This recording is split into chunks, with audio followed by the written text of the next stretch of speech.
जी sir, पहले तो आप ही बता दीजिए अपनी लाइट जगा दे वो पीछे वाली उठो उठो।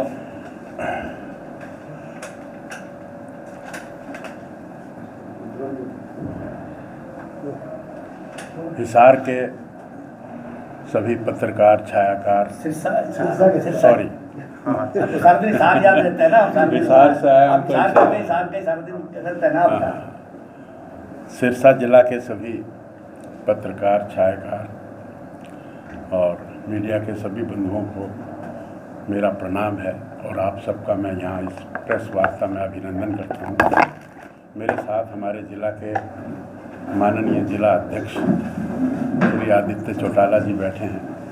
मेरे साथ आपदा प्रबंधन के 2 जिलों के प्रभारी डॉक्टर भीमसेन शर्मा जी बैठे हैं। मेरे साथ आदरणीय हमारे भाई बलकौर सिंह जी पूर्व विधायक वो बैठे हैं, श्याम जी बजाज बैठे हैं और सभी अन्य कार्यकर्ता बैठे हैं। मैं इन सब की ओर से आपका स्वागत करता हूं, अभिनंदन करता हूं।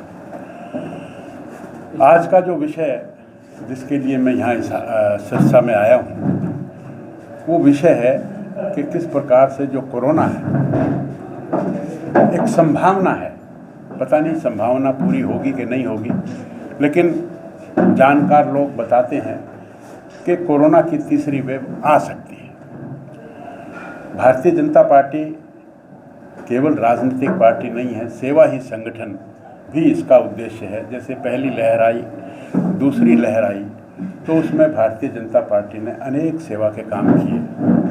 चाहे वो हेल्पलाइन की बात हो, हमने हर ज़िले पर हेल्पलाइन चलाई, चाहे वो प्लाज्मा डोनर की बात हो, चाहे वो ब्लड डोनेशन की बात हो, चाहे वो अनाज भी गरीब लोगों को उपलब्ध करवाने की बात हो, चाहे भोजन भी बनाकर जो एक सेवा रसोई के नाम से भी हमने एक प्रोजेक्ट चलाया। इस तरह से इस आपदा में कोविड-19 की आपदा में जहाँ तक टीके लगवाने का सवाल है उसको भी हमने जगह जगह हेल्प डेस्क लगाकर और लोगों के घरों में जाकर लोगों को इस बात के लिए प्रेरित किया कि वो टीका लगवाएं।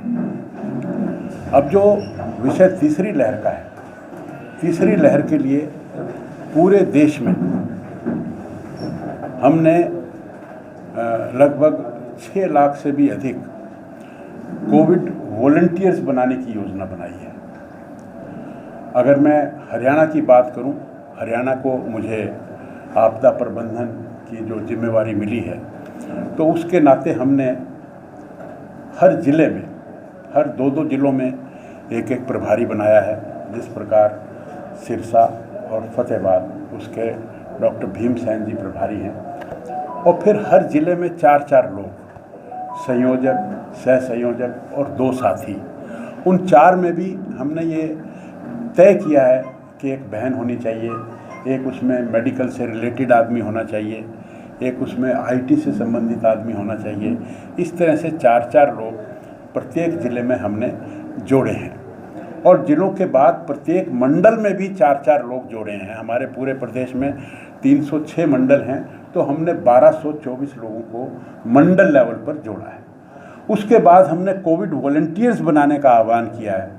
हमारे यहाँ 6000 गांव और 2000 जो शहर हैं, उनमें जो वार्ड्स हैं, बस्ती हैं, ऐसे 8000 हैं। 8000 का मतलब 32,000 कोविड वॉलंटियर्स को हम बनाएंगे, जो कि आगे आने वाली संभावित कोरोना की अगर कोई लहर आई तो उससे किस प्रकार बचा जाए। तो हमारे ये 32,000 कोविड वॉलंटियर्स जनता में जाकर, गांव में जाकर, बस्तियों में जाकर, वार्ड में जाकर जो उनसे बचाव के उपाय हैं कि किस तरह से मास्क लगाना है, किस तरह से फिजिकल डिस्टेंस रखना है, किस तरह से सैनिटाइज़र का उपयोग करना है, क्या खान पान हमारा होना चाहिए, और अगर किसी को कोई लक्षण आ जाए तो उसकी मैनेजमेंट कैसे करनी है। उनको हम पल्स ऑक्सीमीटर उपलब्ध कराएंगे, उनको हम थर्मामीटर उपलब्ध कराएंगे। इस तरह की एक शॉर्ट जो मेडिकल जानकारी है वो भी हम उनको उपलब्ध करवाएंगे। अब इनके प्रशिक्षण का काम, हमारी एक टीम 5 लोग थे, उसमें बहन संतोष यादव, तरुण भंडारी जी, डॉक्टर राकेश जी और एक डॉक्टर मड़िया, संजीव मड़िया जी दादरी के हैं, और एक हमारे अनिल गंडास जी हैं, वो गुड़गांव के। ऐसे 5 लोगों को दिल्ली में भेजकर राष्ट्रीय लेवल पर इनका प्रशिक्षण किया गया। उसके बाद उन 5 लोगों के माध्यम से हमने पूरे प्रदेश के जो जिला के 4-4 लोग थे, तो ऐसे 22 चौक 28, 88 और 11 जो हमारे 2-2 जिलों के प्रभारी थे, तो 88 और 11 99 लोगों का प्रशिक्षण हमने सोनीपत में किया। और उस प्रशिक्षण के बाद हमने अब जिला लेवल पर प्रशिक्षण शुरू किया है। और जिला लेवल पर जैसे यहाँ सिरसा जिला है, फतेहाबाद जिला है, ऐसे 22 ज़िले हैं। हर ज़िले पर जो हमारे मंडल हैं, उन मंडलों से 4-4 व्यक्तियों को बुलाकर उनका हम प्रशिक्षण करेंगे। और जब मंडल हमारे, जैसा मैंने आपको बताया 306 मंडल हैं, तो 1224 लोगों का प्रशिक्षण हम कर रहे हैं और वो हम 20 अगस्त तक पूरा कर लेंगे। 20 अगस्त से और 30 अगस्त तक हम जो 32,000 वॉलंटियर्स हैं, ये जो 1224 वॉलंटियर्स मंडल के हैं, इनके माध्यम से हम 32,000 लोगों का प्रशिक्षण करेंगे। और आने वाले समय में यदि कोरोना की लहर आए, भगवान करे कि ना आए, हम जो ये मेहनत कर रहे हैं, हम ये नहीं चाहते कि इसको फलीभूत करने के लिए और वो हो, हैं, भगवान करे कि हमारी ये मेहनत जो है ये निकाल जाए बेकार तो नहीं कह सकते, लेकिन इसकी ज़रूरत ना पड़े, ये हम कह सकते हैं। तो इस कार्यक्रम के तहत आज मेरी ड्यूटी सिरसा में है, तो मैं यहाँ आया हूँ।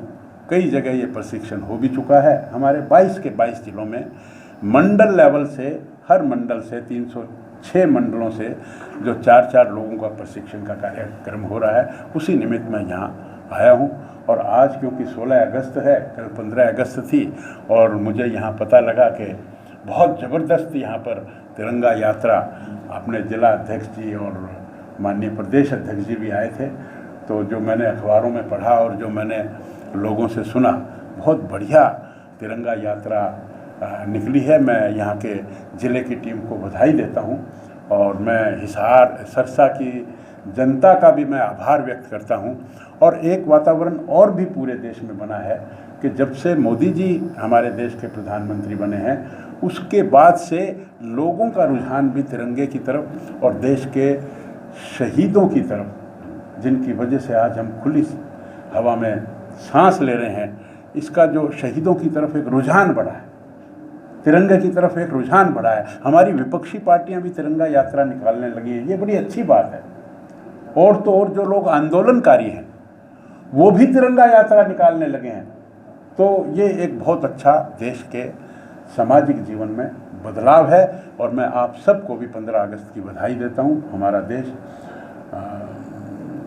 फले फूले और आने वाले समय में, और जिस प्रकार माननीय मोदी जी ने 370 धारा को तोड़ा, तो मैं तो ये कहूँगा कि आज जो पीओके है, सीओके है, जो अक्सई चीन के रूप में जो हमारा 38,000 वर्ग किलोमीटर चाइना ने जिस एरिया को, जिस क्षेत्र को अपने कब्जे में किया, जो लद्दाख का पूर्वी हिस्सा था उसको कब्जे में किया, और आज़ादी के समय जिस प्रकार पाकिस्तान के कबाइलों ने 73,000 वर्ग किलोमीटर, पहले मैंने 38,000 वर्ग किलोमीटर की बात की थी, शायद गलती से एकड़ निकल गया होगा, तो 38,000 वर्ग किलोमीटर का एरिया चाइना ने हमारा कब्जा किया, लद्दाख का पूर्वी भाग, और जम्मू कश्मीर का जो पश्चिमी उत्तरी भाग है वो गिलगिट के नाम से, बालिस्तान के नाम से और आज़ाद कश्मीर के नाम से जो आज पाकिस्तान के कब्जे में है, कभी समय आएगा तो हम उसको भी, हमारा है वो, हमारे नक्शे में है, हम उसको भी वापस लें। मैं इन्हीं मंगल कामना के साथ अपनी बात को समाप्त करता हूँ। आपने कोई बात अगर सर, आपने अपने एक लाखों कार्यकर्ताओं को कोविड के इस मामले में रोकने का काम कर रही है भारतीय जनता पार्टी, क्या हमारे प्रदेश के अंदर स्वास्थ्य सेवाएं लटखड़ा चुकी हैं? ऐसा नहीं होता, पंगु हो चुका स्वास्थ्य सिस्टम आपका, चलिए सरकार के कंट्रोल में नहीं रहा। नहीं, ऐसा नहीं होता है। कोई भी सरकार, ये एक अच्छी बात है कि वो जो सामाजिक NGOs उनका साथ लेकर चले। हम किसी भी घर में 3 या 4 टॉयलेट बनाते हैं, लेकिन कई दफ़ा जब अनहोनी होती है तो ज़्यादा टॉयलेट्स की भी ज़रूरत होती है। तो इसका मतलब ये नहीं होता कि पहले किसी आर्किटेक्ट ने जो घर बनाया था वो गलत बनाया था, वो कम जो एक सामान्य एक जो चीज़ें होती हैं उसके लिए हॉस्पिटल्स और बाकी सब चीज़ें बनाई जाती हैं, लेकिन कभी अनटूवर्ड्स और कोई आपदा जब आती है तो उस समय सब लोगों का साथ लेने की आवश्यकता पड़ती है। और भारतीय जनता पार्टी जनता के साथ चलकर, जनता से सहयोग लेकर, जनता के द्वारा अगर लोगों की मदद करे तो इसका मतलब ये नहीं होता कि सरकारी तंत्र फेल हो गया। डॉक्टर साहब, जिस तरह से आपने कहा कि तीसरी लहर आने से पहले मजबूत इंतजाम आपके कार्यकर्ताओं की ओर से किए जा रहे हैं, दूसरी लहर में लोगों को ऑक्सीजन नहीं मिली और विपक्ष का कहना है कि सरकार ने उनको मरने के हवाले छोड़ दिया। हरियाणा में भी सैकड़ों ऐसी मौतें हुई जो बिना ऑक्सीजन के मिलते उनकी मौत हुई। तो कहीं ना कहीं अब सरकार ये चाह रही है या पार्टी ये चाह रही है कि तीसरी लहर में वैसा माहौल ना हो जो दूसरी लहर में हुआ, उसको लेकर के पर्याप्त इंतजाम किए जा रहे हैं। देखिए, ऑक्सीजन की बात है, इसमें कोई शक नहीं कि हरियाणा में 2-3 दिन ऐसे आए थे जिसमें ऑक्सीजन की कमी महसूस हुई, लेकिन कितने लोगों की मृत्यु हुई वो ऑक्सीजन की कमी से हुई या किसी और कारण से हुई, कोई भी कारण हो सकता है, वो तो जांच का विषय है। लेकिन मैं इस विषय पर ज़्यादा नहीं जाना चाहता, लेकिन फिर भी हमें ऑक्सीजन की कमी महसूस हुई और उसको हमने एयरलिफ्ट करके भी और ट्रेन चलाकर भी हमने उसको पूरा करने का पूरा प्रयास किया और उसमें हमने सफलता की। और क्योंकि ये चीज़ एक दफ़ा हो चुकी, आगे ये ना हो, तो इसलिए हमने अनेक ऑक्सीजन कंसंट्रेटर्स की बात करें, अनेक ऑक्सीजन प्लांट्स की बात करें, हमने ये व्यवस्था की है। सर, कोविड कहीं भारतीय जनता पार्टी का घर पर पहुंचने का बहाना तो नहीं है? तो आपकी सोच है, घर में जाना अगर भारतीय जनता पार्टी किसी भी बहाने से या किसी भी वजह से जाती है तो केवल हम घर में जाना इसलिए छोड़ दें कि कुछ लोग हमें ये कहेंगे कि राजनीतिक मतलब से जा रहे हैं। अगर वो सोचते हैं तो सोचें, हमें कोई इसकी परवाह नहीं। आप क्या मानते हैं, लोग जो सोचे ना सोचे? हमने तो आपको बता दिया, तीसरी संभावित लहर कामयाब ना हो इसलिए हमने ये बीड़ा उठाया है। और इसलिए हमने एक बात और बता दूं मैं, इसके प्रिवेंशन के लिए सबसे ज़्यादा जो उपयोगी काम है वो है टीके लगवाना। हमने अपने कार्यकर्ताओं को कहा है कि वो प्रत्येक घर में जाए।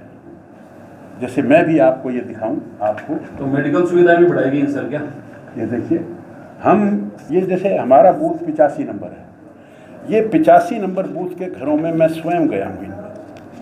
ये देखिए, हर घर में जाकर हमने कहा, ताई घर में कितने लोग हैं? 6 लोग हैं।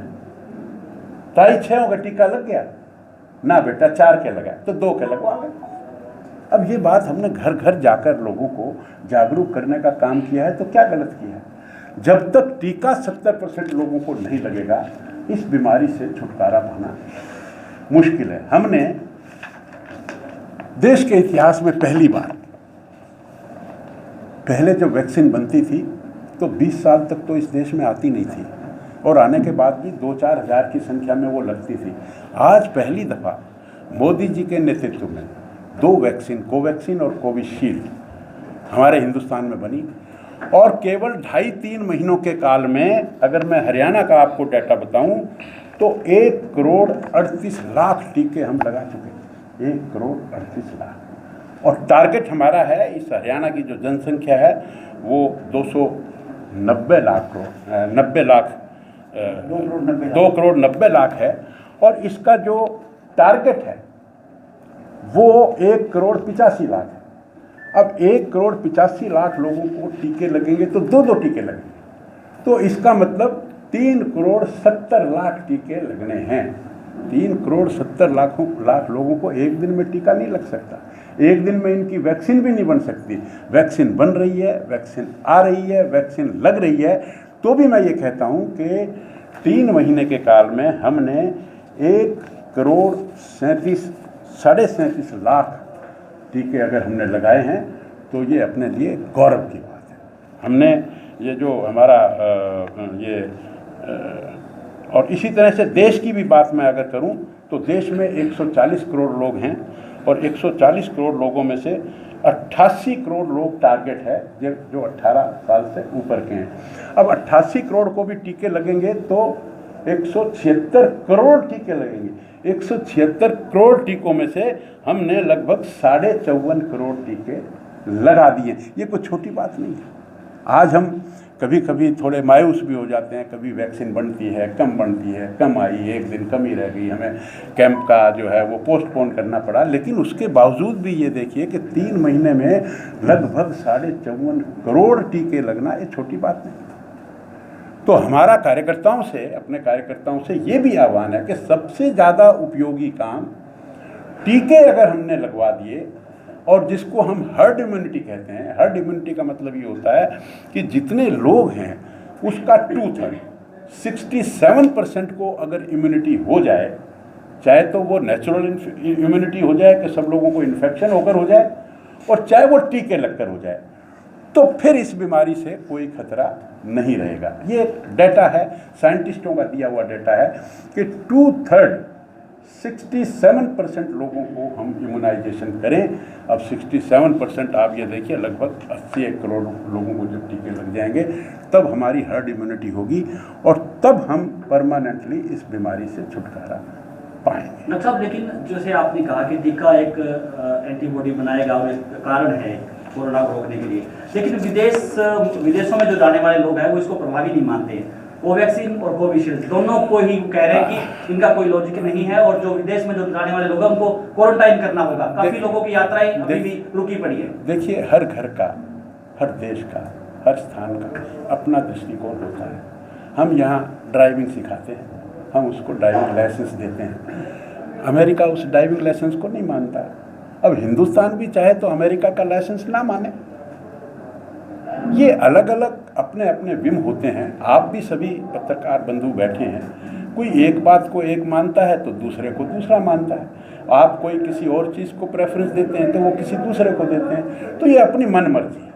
हम उनकी मन मर्जी को हम अपनी मन मर्जी पर थोप नहीं सकते। हमने ये वैक्सीन बनाई है, हमें अपना पूर्ण विश्वास है, हमें कोई शंका नहीं करनी चाहिए। सर, हमारे घर की बेटी ने रोटी बनाई है, काली रोटी भी बनाई है, तो भी खाएंगे हम।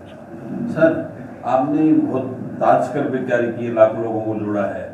कोविड आया, सेकंड वेव आया, उसके दौरान सरकार ने बड़े वायदे किए, हम ऑक्सीजन प्लांट लगा देंगे, ये कर देंगे, वो कर देंगे। सिरसा के अंदर 3 प्लांट की बात चली, 1 प्लांट लगा नहीं, 1 प्लांट लगा वो फेल हो गया, तीसरा प्लांट अभी डिस्ट्रिक्ट हेडक्वार्टर में लग नहीं पाया। तो मेडिकल साइड, अब बीमारी तो मेडिकल से जानी है, भाषणों से तो जानी नहीं है।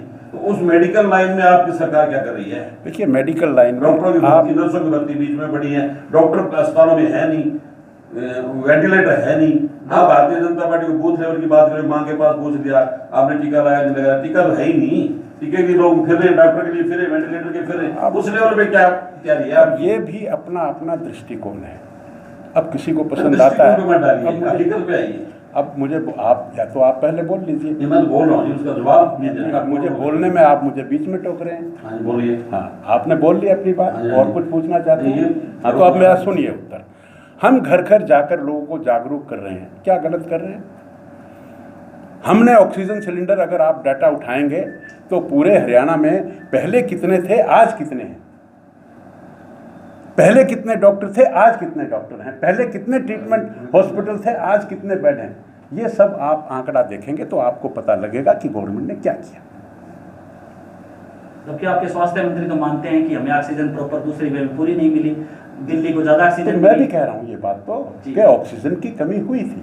तो तीसरी वेव में सर ऑक्सीजन की कमी रहेगी, आप क्या कह रहे हैं? नहीं, मुझे नहीं लगता कि रहेगी।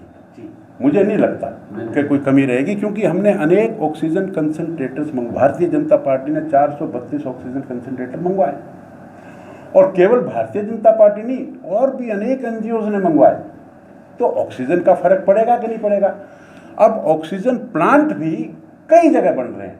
अब कहीं डिले हो रही है, कहीं नहीं हो रही, लेकिन आप ये देखिए कि मान लो 20 जगह बन रहे हैं तो ऑक्सीजन की कमी पूरी करने के लिए ही बन रहे हैं, वो फालतू में थोड़ी बन रहे हैं। अब जहाँ तक कोई चीज़ बनाने का सवाल है, जहाँ 4 दिन का टारगेट होता है, 10 दिन लग जाते हैं कई दफ़ा। लेकिन इसका मतलब ये नहीं कि हम कोई प्रयास ना करें, और थोड़ा प्रयास करें तो उसको भी हम ये माने कि इस प्रयास से क्या होगा, अरे तो घर बैठ जाएं क्या।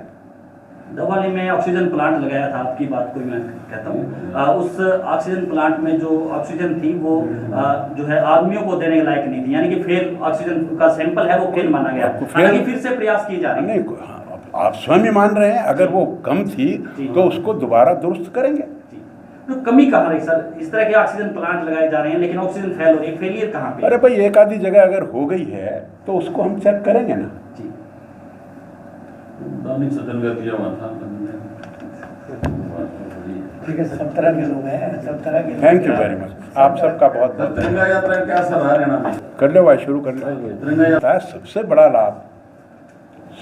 लाभ कि जब से देश आज़ाद हुआ, आमतौर पर 15 अगस्त को भी या 26 जनवरी को भी तिरंगे की इतनी चर्चा नहीं होती थी, शहीदों की इतनी चर्चा नहीं होती थी। कांग्रेस ने शहीदों की शहादत को भुलाया है।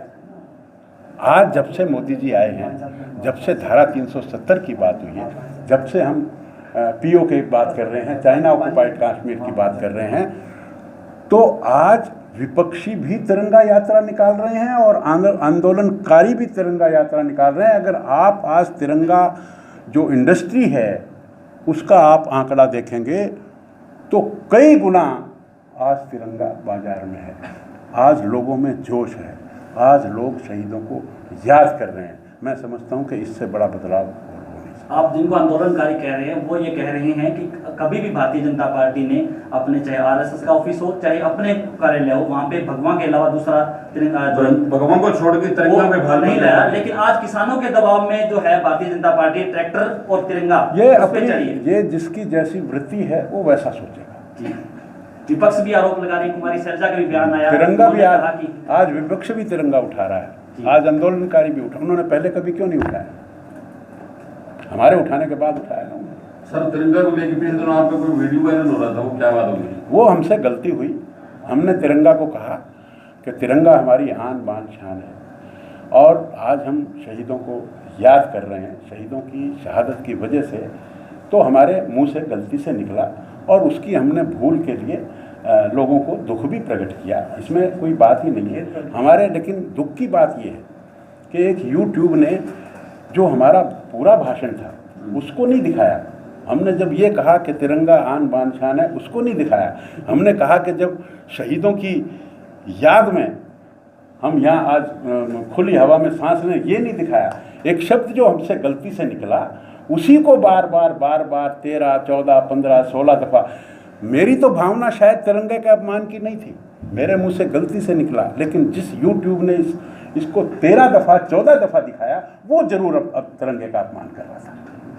सर, आप कह रहे हैं वीर वीरांगनाओं की शहीदों की बात दिल्ली से लेकर सिरसा तक हो रही है, माननीय प्रधानमंत्री जी ने भी ऐसा कुछ कहा है कल। और हमारे डिस्ट्रिक्ट के अंदर से अहमदाबाद में कार्यक्रम हुआ, इस इलाके के वीर शहीद थे जिनको परिवारों को हर बार एक सम्मान के तौर पे देखा जाता था, कल उनको इन्वाइट तक नहीं किया गया। हाँ बोलो। अब ये पर्सनल कहीं की एक बात है, हमारे यहाँ लाखों शहीद हुए हैं, लाखों लोग हुए हैं, तो ऐसा संभव भी नहीं होता कि सभी के नाम हों। ये कोई मैं समझता हूँ कि चर्चा की बात नहीं। कृषि कानूनों का लगातार विरोध जारी है और इस बीच भाजपा का भी लगातार किसान विरोध कर रहे हैं। और ऐसे में भाजपा लीडर ये भी कह रहे हैं कि हम घर घर जा रहे हैं, तो कैसे पॉसिबल होगा? आप देख रहे हो ना, आप देख रहे हो कल तिरंगा यात्रा कैसी निकली है। सर वो तो संयुक्त किसान मोर्चा का आह्वान था कि तिरंगा यात्रा का विरोध नहीं किया जाएगा, लेकिन भाजपा के निजी कार्यक्रमों का विरोध करेंगे। जी सर करें। देखिए, वो लोकतंत्र में हर आदमी का जो है वो स्वतंत्र अधिकार है, वो अगर आंदोलन करते हैं तो करें। सरकार इस पे बातचीत करने के लिए सब तैयार है। सरकार बिल्कुल खुले मन से तैयार है। लेकिन किसान कह रहे हैं कि वो कंडीशनल बात करना नहीं, लेकिन अब कंडीशनल क्यों करना चाहते हैं? क्यों कंडीशनल करना चाहते हैं? ये कोई कंडीशन नहीं है कि तीनों कानून वापस लो तभी हम बात करेंगे। फिर बात क्या करेंगे? या तो वो हमें समझाएं कि क्या कमी है। हमने एक किसान को व्यापारी बनाने का काम किया है, हमने एक किसान को इंडस्ट्रियलिस्ट बनाने का काम किया है, हमने एक किसान को यही तो कहा है कि तुम कहीं भी जाकर सामान बेचो। और मैं ये कहता हूँ कि अगर 1%, 2% आपको ये लगता है कि तीनों कानून ठीक नहीं है, तो हमने ये तीनों कानून किसी के ऊपर जबरन नहीं लादे हैं। हमने आपको कहा है कि आपने ये शर्ट पहन रखी है, ये शर्ट और ले लो भाई। आपको लगता है कि इस शर्ट में कांटे हैं, आप मत लो, इसमें आंदोलन कहाँ? आपकी शर्ट हम छीन नहीं रहे, हम तो एक ऑप्शन दे रहे हैं। तीन जो कानून है उसकी ऑप्शन दे रहे हैं। हम आपको चाहते हैं कि भाई तैरना सीख लो, अब आपको किसी ने भड़का दिया कि तैरना सीखोगे तो डूब जाओगे, अरे तो भाई मत सीखो। तो सर पार्टी को नहीं समझा पा रही तो सर ये क्यों नहीं कर पा रही है? किसान भी ये कह रहे हैं कि हमें करोड़पति नहीं बनना देखिए है, ऐसा जबरदस्ती सरकार हमें करोड़पति अरे तो ना बनाती बने है। वो, हम जबरदस्ती कर कहाँ रहे हैं? तो हम जबरदस्ती नहीं कर रहे भैया। तो सर तीनों अध्यादेश रद्द कर दीजिए। नहीं, रद्द क्यों करते हैं? जिनको जो लाभकारी है, जो लोग हैं, कितने किसान हैं मुझे बताइए, देश में कितने किसान हैं? सर ये कानून मेरी बात है, पक्ष में है। किसान कितने किसानों के कितने किसान हैं देश में, और जो आंदोलन पर बैठा है वो कितना परसेंटेज है? हमने किसानों के फायदे के लिए कहा, हमने कहा कि आप तैरना सीख लो। जो 10 आदमी सीख रहे हैं उनका क्या होगा? हमने अगर ये बात कह दी कि आप तैरना सीखो, आप कह रहे हो कि जी आप ये बात क्यों कह रहे हो? क्यों भाई?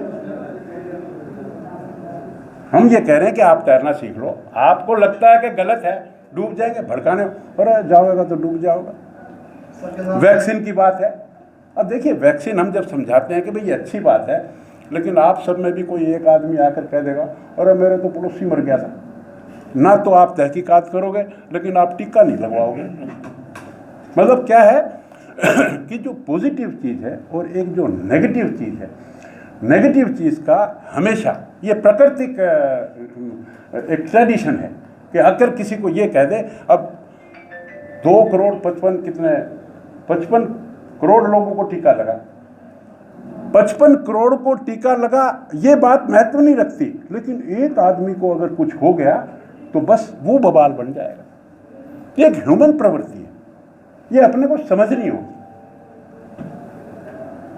ठीक है। आपका बहुत बहुत धन्यवाद। कहना मेरा